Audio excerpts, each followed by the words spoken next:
बहुत बहुत स्वागत है आप सभी का आपके अपने चैनल प्रिंस लर्निंग सेंटर में। और आज की इस वीडियो में हम बात करने वाले हैं BA second semester political science very important question और आंसर की। जैसा कि कल यानी 27 मई को डॉक्टर राम मनोहर लोहिया यूनिवर्सिटी में बीए सेकेंड सेमेस्टर के पॉलिटिकल साइंस का पेपर लगा हुआ है।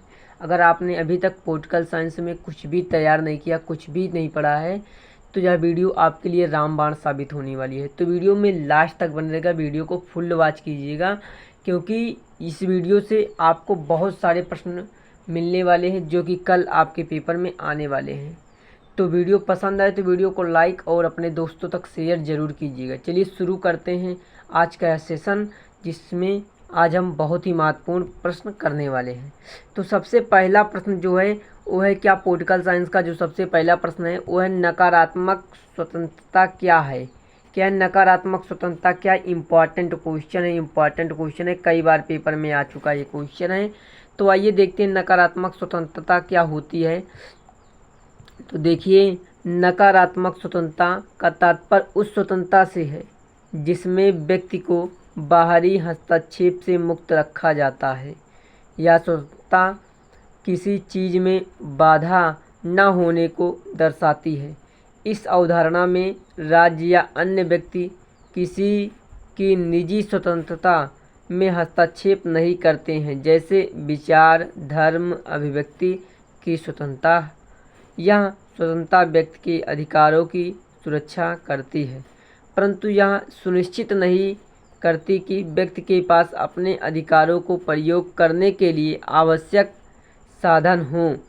इसे जॉन स्टुअर्ट मिल जैसे उदारवादियों ने समर्थन दिया है।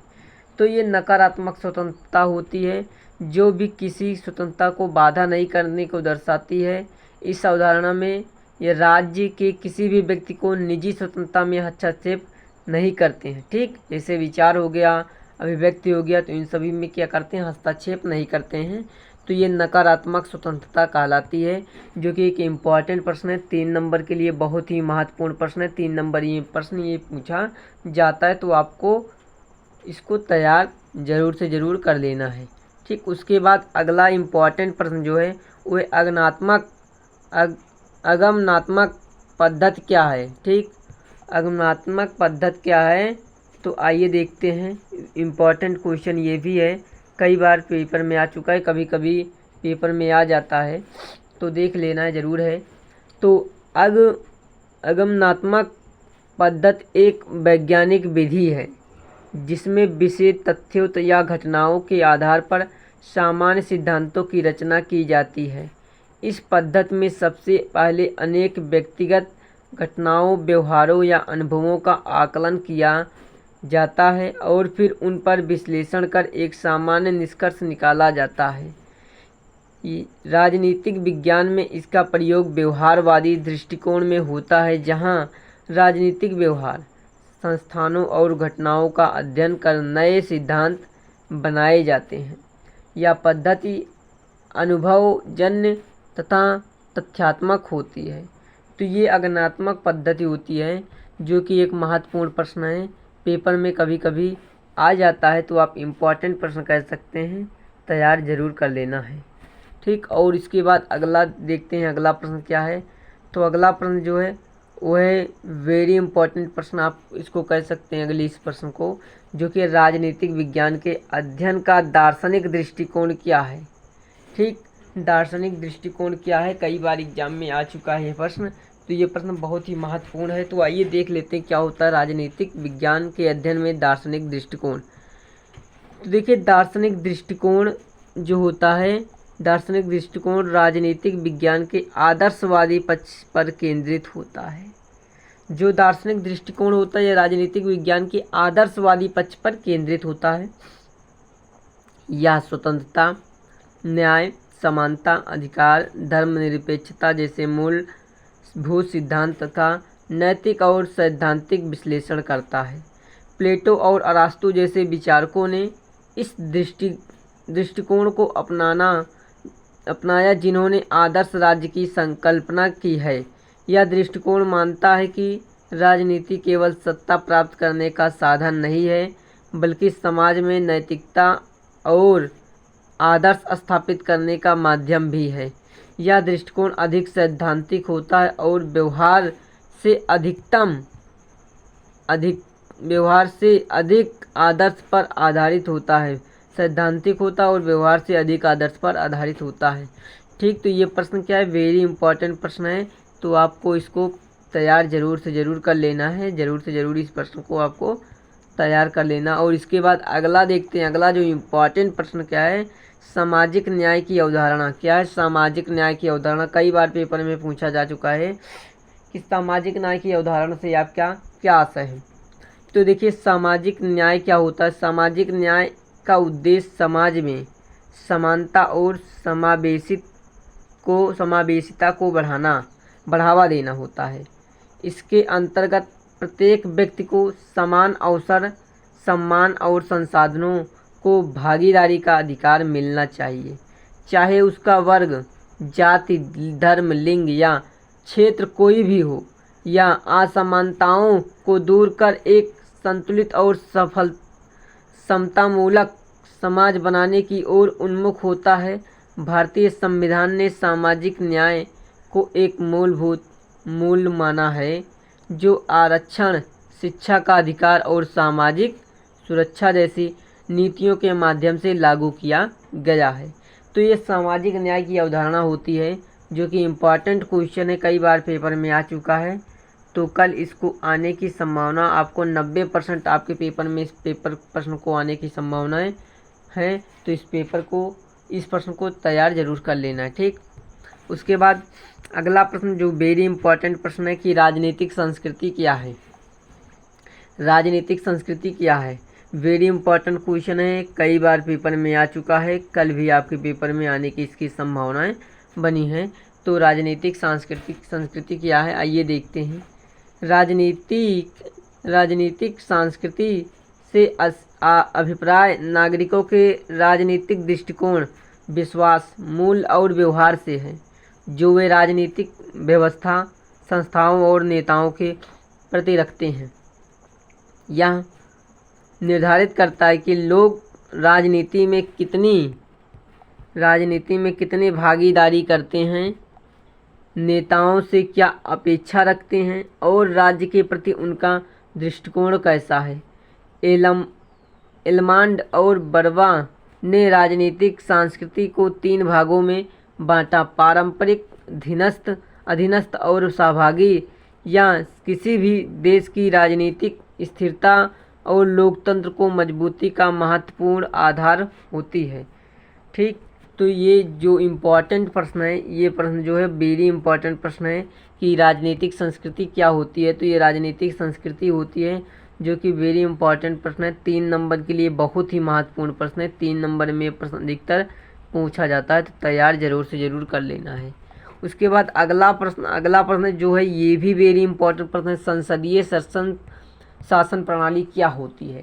संसदीय शासन प्रणाली क्या है, इससे क्या आशय है, स्पष्ट कीजिए। 3 नंबर में ये भी बहुत पूछा जाने वाला प्रश्न है, 3 नंबर के लिए बहुत ही महत्वपूर्ण है कि संसदीय शासन प्रणाली क्या है। आइए जान लेते हैं और इसको तैयार जरूर से ज़रूर कर लेना है।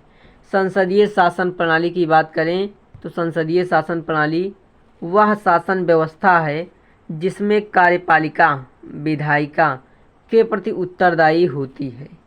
इस प्रणाली में राष्ट्रपति या सम्राट राष्ट्राध्यक्ष होता है और प्रधानमंत्री सरकार का वास्तविक प्रमुख होता है।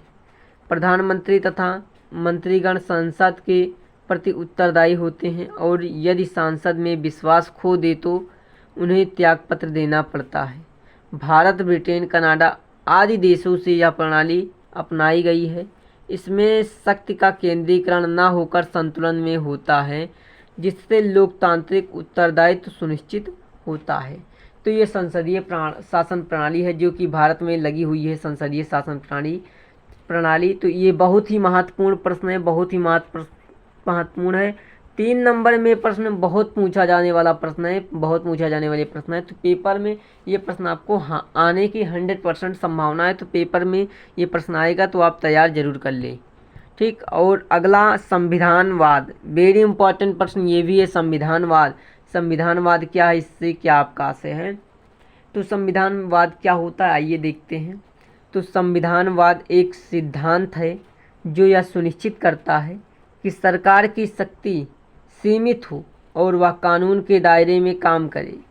यह एक ऐसा ढांचा है जिसमें नागरिकों के मौलिक अधिकारों की रक्षा की जाती है और राज्य के विभिन्न अंगों के बीच संतुलन स्थापित किया जाता है। संविधानवाद का उद्देश्य एक उत्तरदायी, जवाबदेह, पारदर्शी और न्यायपूर्ण शासन व्यवस्था की स्थापना करना है। इसमें शासन कानून द्वारा न होकर मनमानी द्वारा या प्रमुख विचार है। तो ये संविधानवाद होता है, जो कि 3 नंबर के लिए बहुत ही महत्वपूर्ण प्रश्न है। ठीक, तो तैयार जरूर से ज़रूर कर लेना है। उसके बाद भूमंडलीय या वैश्वीकरण क्या है, बहुत महत्वपूर्ण प्रश्न है। भूमंडलीयकरण से आप क्या समझते हैं, या फिर वैश्वीकरण से आप क्या समझते हैं। ये अलग अलग प्रश्न पूछ लेता है कि भूमंडलीकरण क्या होता है 3 नंबर में, और वैश्वीकरण क्या होता है 3 नंबर में। लेकिन यहाँ पर प्रश्न पूछ रहा भूमंडलीयकरण या वैश्वीकरण क्या है। ठीक, तो आइए देखते हैं भूमंडलीयकरण और वैश्वीकरण क्या है, बहुत ही महत्वपूर्ण प्रश्न है। तो भूमंडलीयकरण एक ऐसी प्रक्रिया है जिससे दुनिया के विभिन्न देशों की अर्थव्यवस्थाएं, संस्कृतियां, प्रौद्योगिकी और शासन प्रणाली आपस में जुड़ती जा रही हैं। आपस में क्या कर रही हैं, शासन प्रणाली जुड़ती जा रही हैं, जिसके तहत व्यापार, संचार, तकनीकी और निवेश की सीमाएं वैश्विक स्तर पर खुली रहती हैं। इससे देशों के बीच आर्थिक, सांस्कृतिक और राजनीतिक संबंध गहरे होते हैं।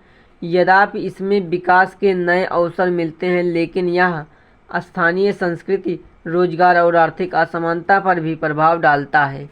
यह 20वीं शताब्दी के उत्तरार्ध में तेज़ी से बढ़ा है। ठीक, तो ये 20वीं शताब्दी के में तेज़ी से बढ़ा है। तो ये जो दो प्रश्न हैं बहुत महत्वपूर्ण प्रश्न है, बहुत महत्वपूर्ण प्रश्न है कि भूमंडलीयकरण या वैश्वीकरण क्या होता है। 3 नंबर के लिए क्वेश्चन रामबाण है, 3 नंबर में आपको कल ये प्रश्न आने वाला है, तो तैयार जरूर से ज़रूर कर लेना है आपको। उसके बाद अगला प्रश्न देखते हैं, आदर्शवाद से आप क्या समझते हैं। वेरी इंपॉर्टेंट कह सकते हैं आप आदर्शवाद। आदर्शवाद क्या है, इससे आपका क्या आशय है, स्पष्ट कीजिए या क्या समझते हैं। आइए देखते हैं कि आदर्शवाद क्या होता है। तो आदर्शवाद एक राजनीतिक और दार्शनिक दृष्टिकोण है जो नैतिक मूल्यों, सिद्धांतों और आदर्शों को सर्वोपरि मानता है। यह मानता है कि राजनीति को नैतिकता और न्याय के सिद्धांतों के अनुरूप होना चाहिए। प्लेटो इसका प्रमुख समर्थक था, जिसने आदर्श राज्य की परिकल्पना की थी। आधुनिक समय में आदर्शवाद के अंतर्गत राष्ट्रीय शांति, मानव अधिकारों और वैश्विक सहयोग को भी महत्व दिया जाता है। इसके विपरीत यथार्थवाद सत्ता और स्वार्थ को प्राथमिकता देता है। ठीक, तो ये आदर्शवाद होता है। क्या होता है आदर्शवाद, वेरी इंपॉर्टेंट प्रश्न है, 3 नंबर के लिए रामबाण क्वेश्चन है, कई बार एग्जाम में आ चुका है और कल ये एग्जाम में आने की इसकी संभावनाएं भी हैं। और अगला प्रश्न है कि जनमत क्या होती है। जनमत क्या होती है, इम्पॉर्टेंट प्रश्न है। जनमत 3 नंबर में प्रश्न पूछा जाता है, जनमत क्या होती है। तो जनमत क्या है, आइए देखते हैं। तो जनमत से तात्पर्य जनता की सामूहिक राय या विचारों से है, जो किसी सामाजिक, राजनीतिक या आर्थिक मुद्दे पर व्यक्त होती है। यह लोकतंत्र में एक महत्वपूर्ण तत्व है, क्योंकि सरकारें जनता की इच्छा अनुसार निर्णय लेने का प्रयास करती हैं। जनमत को मापने के लिए जनमत सर्वेक्षण, चुनाव, जनसभाएं और मीडिया माध्यम होते हैं। सही और जागरूक जनमत समाज को दिशा प्रदान करता है तथा नीति निर्माण में सहयोग देता है। यह सरकार की वैधता का भी आधार होता है। तो ये जनमत होता है, जो कि एक बहुत ही महत्वपूर्ण प्रश्न है, 3 नंबर के लिए बहुत ही महत्वपूर्ण प्रश्न है। कल ये आपके पेपर में आने की इसकी 100% संभावनाएं हैं कि ये 3 नंबर में आपको कल पूछने को मिलने वाला है। तो तैयार जरूर से ज़रूर कर लेना है कि जनमत क्या होता है। उसके बाद अगला प्रश्न है कि राज्य की उत्पत्ति का दैवीय सिद्धांत क्या है। तो राज्य की उत्पत्ति का दैवीय सिद्धांत क्या है, इससे क्या आशय है। कभी कभी एग्जाम में आ जाता है, तो पढ़ जरूर लेना है। इम्पॉर्टेंट कह सकते हैं, इम्पॉर्टेंट कह सकते हैं। ठीक, तो राज्य की उत्पत्ति का दैवीय सिद्धांत, तो आइए देखते हैं। दैवीय सिद्धांत के अनुसार राज्य और शासक दोनों ईश्वर की देन है। यह सिद्धांत मानता है कि राजा को शासक बनाने का अधिकार ईश्वर से प्राप्त होता है और जनता को उसका पालन करना अनिवार्य होता है। इस विचारधारा के अनुसार राजा ईश्वर का प्रतिनिधि होता है। यह सिद्धांत प्राचीन काल में विशेष रूप से यूरोप में चर्च और राजसत्ता को वैधता देने हेतु प्रसारित हुआ। आधुनिक समय में लोकतांत्रिक अवधारणाओं के विकास के साथ इस सिद्धांत की आलोचना हुई है। ठीक, तो ये होता है राज्य की उत्पत्ति और दैवीय सिद्धांत है, जो कि इम्पॉर्टेंट प्रश्न है, कभी कभी एग्जाम में आ जाता है, तो पढ़ जरूर लेना है, तैयार कर लेना चाहिए। अगला प्रश्न है शक्ति और सत्ता में क्या अंतर है। वेरी इंपॉर्टेंट प्रश्न कह सकते हैं, कई बार पेपर में आ चुका है। शक्ति और सत्ता में क्या अंतर है या क्या आशय है, स्पष्ट कीजिए। शक्ति और सत्ता से क्या आशय है। आइए देखते हैं शक्ति और सत्ता क्या होती है। तो शक्ति वह क्षमता है जिसके द्वारा कोई व्यक्ति या संस्था दूसरे के व्यवहार को प्रभावित कर सकती है या बाध्यकारी भी हो सकती है। ठीक, सत्ता वह वैध शक्ति है जिसे किसी कानूनी या सामाजिक मान्यता प्राप्त पद के आधार पर प्राप्त किया जाता है। उदाहरणतः देखें तो एक डाकू के पास शक्ति हो सकती है पर सत्ता नहीं, जबकि एक न्यायाधीश के पास सत्ता होती है। तो ये सत्ता और शक्ति में अंतर होता है। जैसे कि एक डाकू के पास शक्ति हो सकती है लेकिन सत्ता नहीं हो सकती है। इस प्रकार सत्ता वैध होती है जबकि शक्ति वैध नहीं होती है। वैध भी हो सकती है और वैध अवैध भी। ठीक, तो ये अंतर होता है शक्ति और सत्ता में। और अगला जो वेरी इंपॉर्टेंट प्रश्न है कि पंथ निरपेक्षता क्या है। 3 नंबर के लिए प्रश्न तो रामबाण है, बहुत इम्पॉर्टेंट है, तो आपको इसको 100% तैयार कर देना। ठीक, कल आपके पेपर में मिलने वाला है कि पंथ निरपेक्षता क्या है। तो आइए देखते हैं पंथ निरपेक्षता क्या है, पंथ निरपेक्षता क्या होती है। तो देखिए, पंथ निरपेक्षता का अर्थ है कि राज्य सभी धर्मों के प्रति समान व्यवहार रखेगा और किसी विशेष धर्म को समर्थन नहीं देगा। भारत में यह अवधारणा संविधान के अनुच्छेद 25 से 28 में निहित है, जो धर्म की स्वतंत्रता प्रदान करता है।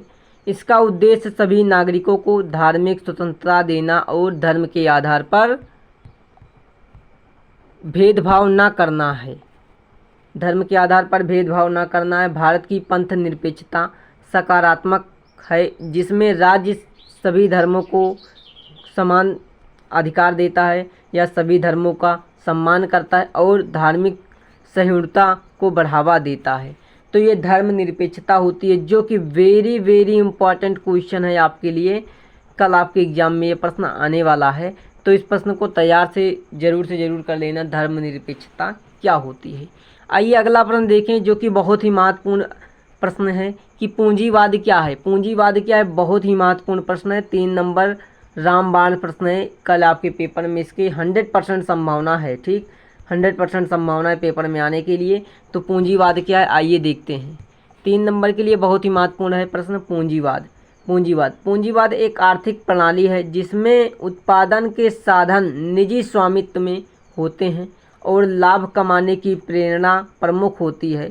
इसमें बाजार आधारित अर्थव्यवस्था होती है, जहां मांग और आपूर्ति से कीमतें तय होती हैं।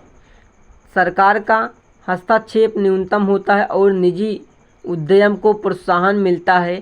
पूंजीवाद नवाचार और प्रतिस्पर्धा को बढ़ावा देता है, लेकिन साथ ही इसमें सामाजिक असमानता और शोषण की समस्याएं भी उत्पन्न हो सकती हैं। तो ये पूंजीवाद होता है, जो कि बहुत ही महत्वपूर्ण है, वेरी इंपॉर्टेंट क्वेश्चन है। तो आपको तैयार जरूर कर लेना है, पढ़ जरूर लेना है, कल आपके पेपर में ये प्रश्न आने वाला है।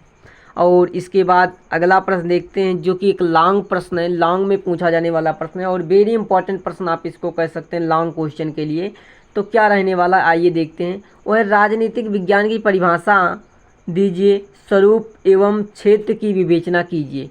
तो ये लॉन्ग क्वेश्चन है, आपको 10 नंबर में ये प्रश्न पूछा जाने वाला प्रश्न है, वेरी इंपॉर्टेंट प्रश्न है, VIMP प्रश्न आप इसको कह सकते हैं। तो आपको इस प्रश्न को तैयार जरूर कर लेना है। आइए देखते हैं कि राजनीतिक विज्ञान की परिभाषा कैसी होगी और इसका स्वरूप एवं क्षेत्र क्या है, विवेचना करते हैं और इसकी व्याख्या करते हैं। तो सबसे पहले हम जानते हैं कि राजनीतिक विज्ञान क्या होता है। तो राजनीतिक विज्ञान सामाजिक विज्ञान की एक महत्वपूर्ण शाखा है जो राज्य सरकार, राजनीतिक संस्थाओं, प्रक्रियाओं, नीतियों तथा राजनीतिक व्यवहार का अध्ययन करती है। इसकी परिभाषा समय के साथ बदलती रही है। पारंपरिक रूप से इसे राज्य का अध्ययन कहा गया है, जबकि आधुनिक युग में यह सत्ता, निर्णय निर्माण, संघर्ष और नीति निर्माण जैसी प्रक्रियाओं का अध्ययन करने वाला विज्ञान बन चुका है। तो ये राजनीतिक विज्ञान की परिभाषाएं हैं, अवधारणाएं हैं, लेकिन कुछ राइटर हैं उनकी परिभाषाएं भी हैं। आइए देख लेते हैं। जैसे कि गर्नर के अनुसार क्या है इसकी परिभाषा। तो गर्नर कहते हैं कि राजनीतिक विज्ञान वह विषय है जो राज्य तथा शासन का अध्ययन कराता है। मतलब राजनीतिक विज्ञान वह है जो कि राज्य और शासन का अध्ययन कराता है, राजनीतिक विज्ञान कहलाता है। और एक राइटर हैं वो हैं डेविड स्टन के अनुसार। डेविड स्टन क्या कहते हैं? डेविड स्टन कहते हैं कि राजनीतिक विज्ञान सामाजिक मूल्यों के प्राधिकृत वितरण का अध्ययन है। राजनीतिक विज्ञान सामाजिक मूल्यों के प्राधिकृत वितरण का अध्ययन है, ये डेविड स्टन कहते हैं। ठीक, और अब इनका स्वरूप कैसा होता है और क्षेत्र क्या है, आइए देखते हैं। तो स्वरूप राजनीतिक विज्ञान का स्वरूप विश्लेषणात्मक, तुलनात्मक, वर्णनात्मक तथा अनुभवजन्य होता है। यह राज्य की उत्पत्ति, विकास, उद्देश्य और विभिन्न संस्थाओं जैसे विधायिका, कार्यपालिका, न्यायपालिका अध्ययन करता है। ठीक, इसके क्षेत्र क्या क्या हैं, इसका स्कोप कहाँ कहाँ पर है, आइए देख लेते हैं। तो राजनीतिक विज्ञान का क्षेत्र विस्तृत है जिसमें निम्नलिखित प्रमुख क्षेत्र सम्मिलित हैं। कौन कौन से हैं? पहला है कि राज्य का अध्ययन करने को मिलता है। राज्य की उत्पत्ति, प्राकृतिक, उसका उद्देश्य एवं कार्य क्या होता है उसका अध्ययन करने को मिलता है। दूसरा है कि सरकार और उसके अंग जैसे कि विधायिका, कार्यपालिका, न्यायपालिका का संगठन और उनके कार्य। अगला है कि राजनीतिक सिद्धांत जैसे लोकतंत्र, समाजवाद, पूंजीवाद, राष्ट्रवाद क्या होते हैं, इन सभी को जानने का, समझने का मौका मिलता है। और उसके बाद राजनीतिक संस्थाएं जैसे कि राजनीतिक दल, निर्वाचन प्रणाली, जनमत, नौकरशाही आदि। और अगला पांचवा है अंतर्राष्ट्रीय राजनीति जैसे राष्ट्रों के मध्य संबंध, संयुक्त राष्ट्र संघ, युद्ध और शांति क्या होती है। लोकतांत्रिक एवं प्रशासन, नीति निर्माण, कार्यान्वयन एवं प्रशासनिक कार्यप्रणाली, इन सभी जगहों पर इसका स्कोप होता है, इनका क्षेत्र होता है, ये सारे क्षेत्र होते हैं। तो इसके बाद अगला प्रश्न आता है कि राजनीतिक विज्ञान की प्रकृति और उसका उपयोगिता लिखिए। ये भी बहुत ही महत्वपूर्ण प्रश्न है कि राजनीतिक विज्ञान की प्रकृति क्या है और इसकी उपयोगिता क्या है, उसका उपयोग क्या है। वेरी इंपॉर्टेंट प्रश्न है कि राजनीतिक विज्ञान की उपयोगिता और उसकी प्रकृति क्या है। अधिकतर 6 नंबर में प्रश्न पूछ लेता है कि राजनीतिक विज्ञान की उपयोगिता से आपका क्या आशय है, इसकी प्रकृति कैसी होती है, स्पष्ट कीजिए। आइए देखते हैं कि राजनीतिक विज्ञान की प्रकृति और उसकी उपयोगिता क्या होती है। तो देखिए, राजनीतिक विज्ञान एक सामाजिक विज्ञान है जो राज्य सरकार, सत्ता और राजनीतिक संस्थाओं का वैज्ञानिक अध्ययन कराता है। इनकी प्रकृति समयानुसार विस्तृत होती गई है। पहले इसे केवल राज्य और सरकार तक सीमित माना जाता था, लेकिन अब यह समाज, संस्कृति, अर्थव्यवस्था तथा अंतर्राष्ट्रीय संबंधों से भी जुड़ चुका है। ठीक, जुड़ चुका है। और इसकी प्रकृति की बात करें तो इसकी प्रकृति कैसी होती है, तो देखिए, सामाजिक प्रकृति या समाज के अन्य घटकों जैसे परिवार, धर्म, शिक्षा आदि से जुड़ा होता है। अगला की वैज्ञानिक प्रकृति होती है। आधुनिक युग में यह तुलनात्मक पद्धतियों, सर्वेक्षण, विश्लेषणात्मक तकनीकों का प्रयोग करता है।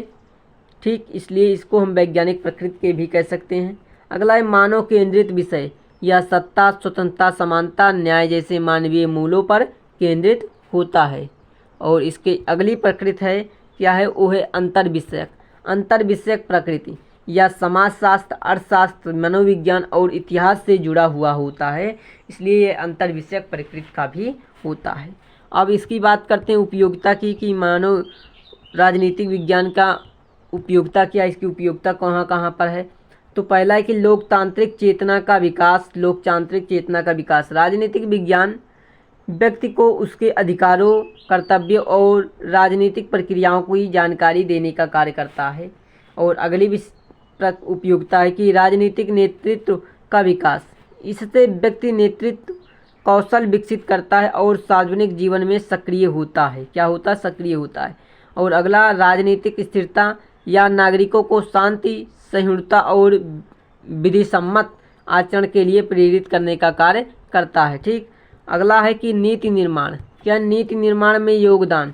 राजनीतिक विचारों और सिद्धांतों के अध्ययन से अच्छे नीति निर्धारण में सहायता मिलती है। और पांचवा है राष्ट्रीय एकता या नागरिकों में समानता, न्याय और एकता की भावना विकसित करता है। या नागरिकों में समानता, न्याय और एकता की भावना स्पष्ट करता है, विकसित करता है। ये उपयोगिता होती है राजनीतिक विज्ञान की। ठीक। और आगे चलते हैं तो आगे हमारा अगला एक वेरी इंपॉर्टेंट प्रश्न कह सकते हैं आप इसको, राज्य की परिभाषा, तत्व एवं प्रकार की विवेचना कीजिए। अब राज्य क्या होता है? राज्य से क्या आशा है आपको? ये 3 नंबर में प्रश्न आ जाता है कि राज्य की परिभाषा दीजिए, राज्य क्या होता है। अब यहाँ पर कह रहा है राज्य की परिभाषा, तत्व एवं प्रकार की विवेचना कीजिए। ये 6 नंबर के लिए बहुत महत्वपूर्ण प्रश्न है, तैयार जरूर से जरूर कर लेना। आइए देखते हैं राज्य क्या होता है, इसके तत्व एवं प्रकार की विवेचना कैसे करेंगे, आइए देखते हैं। तो देखिए, राज्य वह राजनीतिक संस्था है जिसके माध्यम से समाज के अंदर व्यवस्था, कानून और शासन स्थापित होता है। यह एक संप्रभु संस्था होती है जो अपने क्षेत्र के अंदर रहने वाले लोगों पर सर्वोच्च सत्ता रखती है। ठीक। इसकी परिभाषा देखिए, राइटर के अनुसार परिभाषा क्या है? गार्नर के अनुसार गार्नर कहते हैं राज्य वह समुदाय है जो निश्चित क्षेत्र में निवास करता है और एक संगठित सरकार के अधीन होता है, राज्य कहलाता है। गार्गर कहते हैं कि राज्य वह समुदाय है जो निश्चित क्षेत्र में निवास करता है, उसका एक निश्चित क्षेत्र होता है और वह निवास करता है और एक संगठित सरकार के अधीन होता है, राज्य कहलाता है।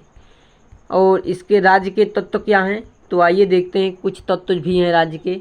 राज्य के मुख्य 4 तत्व हैं, 4 तत्व हैं। पहला कि जनसंख्या, एक अस्थायी जनसमूह आवश्यक है, चाहे जनसंख्या कम हो या अधिक हो। दूसरा है निर्धारित क्षेत्रफल, राज्य की एक निश्चित भौगोलिक सीमा होनी चाहिए। ठीक। उसके बाद सरकार, एक संगठित संस्था को जो शासन, कानून और न्याय का संचालन करे होता है। और अगला है संप्रभुता, आंतरिक और बाह्य रूप से सर्वोत्तम अधिकार, सर्वोच्चता का अधिकार होता है। ठीक। सर्वोच्चता का अधिकार। अब राज्य सरकार के प्रकार क्या हैं? तो राज्य के प्रकार की बात करें, राज्य के प्रकार की, तो देखिए, पहला है संप्रभुता के आधार पर है संपूर्ण संप्रभु राज्य, जैसे भारत अमेरिका संपूर्ण संप्रभु राज्य है, भारत अमेरिका। अधीन राज्य जैसे कि ब्रिटिश साम्राज्य के उपनिवेश, ये क्या है? अधीन राज्य है। अब दूसरा आधार देखते हैं, तो वह शासन प्रणाली के आधार पर। शासन प्रणाली के आधार पर क्या है? तो शासन प्रणाली के आधार पर जो है वो स्वतंत्र जहाँ सत्ता एक राजा के हाथ में होती है। उदाहरण के लिए सऊदी अरब में क्या है? सत्ता जो है एक राजा के हाथ में है। उसके बाद अगला पॉइंट है कि संघात्मक और एकात्मक राज्य। तीसरा है कि संघात्मक और एकात्मक राज्य। संघात्मक शक्तियों का विभाजन केंद्र और राज्य सरकारें में होता है, जैसे कि भारत और अमेरिका क्या है? संघात्मक राज्य हैं। और एकात्मक संपूर्ण सत्ता केंद्र सरकार के पास होती है, जैसे फ्रांस में क्या है? एकात्मक सरकार है, एकात्मक सरकार है और संपूर्ण सत्ता का केंद्र जो है एक के पास होता है, वो है फ्रांस में, ये पाया जाता है। तो आज की इस वीडियो में हमने बहुत सारे इंपॉर्टेंट प्रश्न को देखा जो कि कल आपके पेपर में आने वाले हैं। तो अगर आपने अभी तक पॉलिटिकल साइंस में कुछ भी नहीं तैयार किया है तो यह वीडियो आपके लिए बहुत ही महत्वपूर्ण है। तो वीडियो को फिर से दोबारा वॉच कर लीजिएगा, कुछ अगर नहीं समझ में आता तो तैयार जरूर से ज़रूर कर लीजिएगा।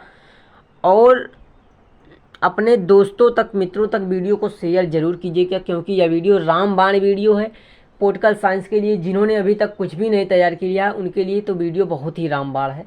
तो वीडियो को शेयर, और चैनल पर नए हैं तो चैनल को सब्सक्राइब, बेल आइकन को ऑन जरूर कीजिएगा। मिलते हैं नए वीडियो में, तब तक के लिए थैंक यू।